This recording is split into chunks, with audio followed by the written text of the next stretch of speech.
నేను ఇదివరకే చాలా విషయాలు మీతో మాట్లాడినా, కొత్తగా రెండే విషయాలు మీకు చెప్పి నేను ముగిస్తా.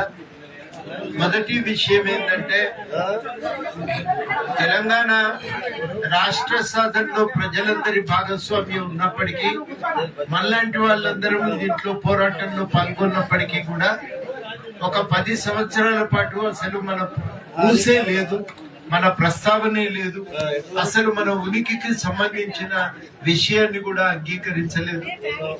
ఒక్క వ్యక్తి వల్లనే తెలంగాణ వచ్చింది, మిగిలిన వాళ్ళ పాత్ర అంతా కూడా అబద్ధమే అన్న రీతిలో ప్రభుత్వం వ్యవహరించింది. ఇది చాలా అన్యాయమైనటువంటి పద్ధతి. దీన్ని మనందరం కూడా తీవ్రంగా ఖండించాలి.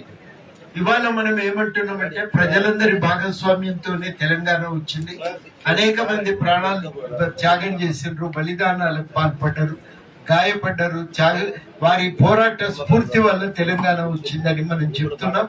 ఆ పోరాడిన ప్రజలకు గుర్తింపు, గౌరవం అనేది ఇలా ప్రభుత్వం అంగీకరించి వాళ్ళని గుర్తించడానికి ఎటువంటి గౌరవం చేయాలి అనే విషయాన్ని నిర్ణయించడానికి కమిటీ వేసింది. నిన్ననే కమిటీ మొదటి సమావేశం జరిగింది.